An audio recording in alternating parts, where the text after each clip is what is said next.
last year's race, Riverside closed its doors. So the series looked for a new California home and found one in the beautiful Napa Valley north of San Francisco. Sears Point International Raceway and a new challenge for the drivers. I think the key is going to be handling and driving, not making mistakes. You know, it's going to be hard to just flat out pass another car here, but it's going to be real easy to pass him if he runs off the racetrack. And yesterday, Allison found out how easy it was to drive off the track. Maybe Allison may have the best way to pass. Anywhere somebody runs off. When they get off the course, you get by. When they run off the racetrack, then you drive by them. There's not much room here. There's only about 3 straightaways that you can really pass on. Well, maybe not. Yesterday in a Southwest Tour race, Ken Peterson, a Bondurant driving school instructor, proved them wrong. He started 39th, but found areas to pass in that no one else had even thought about. He moved through the entire field to take the lead before breaking the suspension. Now it's time for the Winston Cup stars to challenge Sears Point International Raceway. And we have quite a breeze blowing over the racetrack. Good afternoon, everybody. I'm Bob Jenkins, and welcome to Sears Point International Raceway, the first time ever for these Winston Cup cars here at this facility.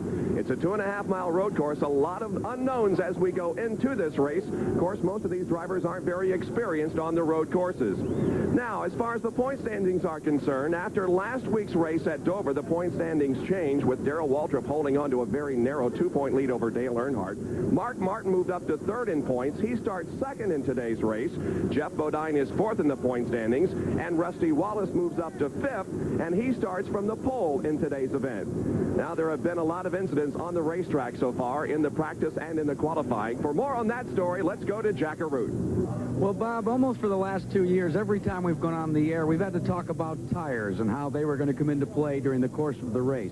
But here at Sears Point this week, the story has been tape, and how much of it that the Winston Cup competitors have had to use to keep their cars together and ready for the race. When you go down the starting lineup for today's grid, you look at some of these cars, and it looks as if they've been put together with this duct tape, and we call them the Band-Aid Brigade. Never have I seen a race where so much tape has had to be used to get cars just competitive. The reason is because of the tires out on the racetrack, and many other stories and how tough this racetrack is to get around. For more on tires, though, let's check in with Jerry Punch.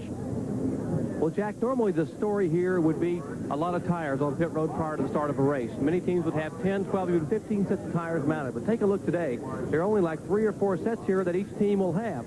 Goodyear has been rationing tires all week long. In fact, they were so short on tires, they chartered a plane and flew them out last night. 249 tires arrived in Oakland at 1:30 this morning and made it to the racetrack about 2.5 hours ago. They were quickly bought up. But a number of car owners are concerned about tire wear, particularly the right-side tires.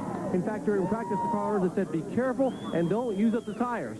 So what did Dale Earnhardt do? He didn't want to use up his tires. Take a look. This photograph taken yesterday afternoon just out of turn 4, Earnhardt's Good Range Chevrolet Lumina, 1.5 foot off the ground on the right side. They were all laughing. He said, hey, I'm not going to use up any right-side tires. I don't even have them on the ground. So it should be exciting today. A challenging racetrack, a lot of very difficult corners. And to tell us more about that, here's Ned Jarrett. Ned? Jerry, tires on the racetrack will be a different problem. There are hundreds of them around this race course, and if you get into some of those tires with your race car, you're probably finished for the day. Now, we're in turn 11, which is one of the toughest turns on the racetrack. There are tires on the inside of the course here. You got to stay on the outside coming around here. Now, there's lots of room behind us here, and it looks like you could cut across there and maybe make up a little bit of time. There are no tires that would block you from doing that, but the drivers were told in the drivers' meeting, can't do that. If you do, it's a 1-lap penalty. They can make up no more than 2 or 3 seconds by cutting across there, so certainly we won't see any drivers trying to cut across that blank area behind us. Pit entrance here is very narrow, and it'll be a real challenge for the drivers here today. More on that, here's Benny Parsons. Thank you very much, Ned. And you would think, folks, that after 12 corners of a tough racetrack, that getting in the pits would be a problem. But as you can see, it's very narrow getting in the pits. And once the cars start down pit road, look, you have to make a turn. And if there is some kind of oil or debris, even oil dry, the cars may spin trying to get on the pit road and completely block the pits. Once you get on the pit road, as you can see, a very wide pit road, but trouble getting in. Thank you very much, Benny. Once again, the pace car during caution periods must pass that entrance to pit road with the field behind it before the entrance is open and the drivers are allowed to make pit stops. And this is the 54th event that has been held on a road course in NASCAR competition. Sears Point International Raceway as the cars now warm up their tires in preparation for the start of this race. It's a 2.52-mile road course. The pole lap time was 1:40.754 seconds. The speed, 90.041 miles an hour. There is a 150-foot elevation change, and the length of the race is 74 miles. Now, Benny and Ned are going to take us around Sears Point International. And, Bob, we're going to ride around with Dick Johnson, Australian driver, who qualified in 11th position for today's race. As he enters turn 1, you can see that he goes in there at a pretty good clip, dips down to the inside, and then Benny, he dips out to the outside, changes gears. Changes gears to second gear, up a right-hander, across a hill, and as many corners on this racetrack, we're going into a blind corner. You see the top of the hill, we can't see what's on the other side, but it's downhill. A real sharp right-hander at the bottom of this hill. And many of these turns are off camber. They're banked the wrong way, which will throw the race car out of kilter as you go around the turn. Now they're coming into the carousel, which is a very sharp left-hand turn, one of the most dangerous parts on the racetrack. Very dangerous, because just before the car got to the corner, you saw the horizon was the sky. Here we goes around to the left, back onto a straightaway, which is a continuation of a drag strip. A little left-hander kink, and a very hard right-hand corner, second gear, turn 7. Getting into this turn is very, very important. That'll depend on how you get out of it and start up this little hill, and then you start through the S series here. A lot of gear changing, a lot of backing off, and a lot of decelerating as you go through this portion of the track. Wow, wow, wow, racetrack down the S's, back and forth, back and forth.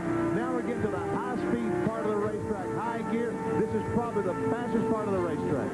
And then they come into one of the most treacherous parts of the racetrack. That would be turn 11. They really have to break down, gear down into second gear, flat track. They slow down, go around, tires on the outside if they don't make it. Many of them will try to cut it close there and then head for the start-finish line, starting all over again. That's a trip around Sears Point International Raceway, and here now is the starting lineup for today's race. On the pole is Rusty Wallace of the number 27 Kodiak Pontiac, qualifying at 90.041 miles an hour. Then comes Mark Martin in car number 6, the Stroll Light Ford. He's from Batesville, Arkansas. In row number 2, it's Bill Elliott from Dawsonville, Georgia. His best start since Daytona in the number 9 Coors Ford.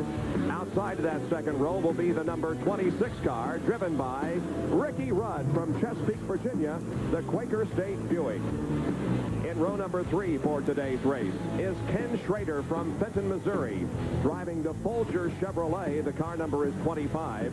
To the outside of row number 3 will be his teammate, Darrell Waltrip from Franklin, Tennessee, the current Winston Cup points leader in the number 17 Tide Exxon Chevrolet. In row number 4, it's Alan Kowicki from Greenfield, Wisconsin, driving the number 7 Xerox Ford. Starting outside of row number 4 in 8th position is the Levi Garrett Chevrolet, car number 5, driven by Chemung, New York's Jeff Bodine. Going to row number 5 now, it's Morgan Shepherd and Dale Earnhardt. Row number 6, Australian Dick Johnson, car 38, and Joe Ruttman in the Buddy Baker car 88. In the 7th row, the starters will be Harry Gant in car number 33 and Jim Bound in number 41. In the 8th row, Davey Allison in 28 and Rick Wilson in car number 4. Going to row number 9, it's Sterling Marlin in 94 and Neil Bonnet in 21. The 10th row, Bobby Hillen in 8 and Brett Bodine in 15. In the 11th row will be Dick Trickle and Larry Pearson. The 12th row, Phil Parsons and Terry Fisher. In the 13th row, it's Bill Cooper, one of the driving instructors here at the Bob Bondurant School. Look for him to do well. Lake Speed outside row 13. 14th row is Terry Labonte and Michael Waltrip, both of those second-day qualifiers. In the 15th row, it's Ernie Irvin in car number 2 and Darren Brasfield in number 40.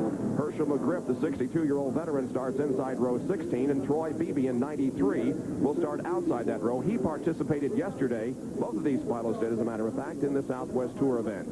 In the 17th row will be Dale Jarrett in car 29 and Hut Strickland in 57. Dave Marcus and Bill Schmidt start in row number 18. In the 19th row, for 44, another Winston West competitor, Roy Smith in 79 and Richard Petty in 43. Ron Esau and Rick McRae start in row number 20. And into row 21, the provisionals, Eddie Bierschwale in car number 23 and John Krebs in number 99.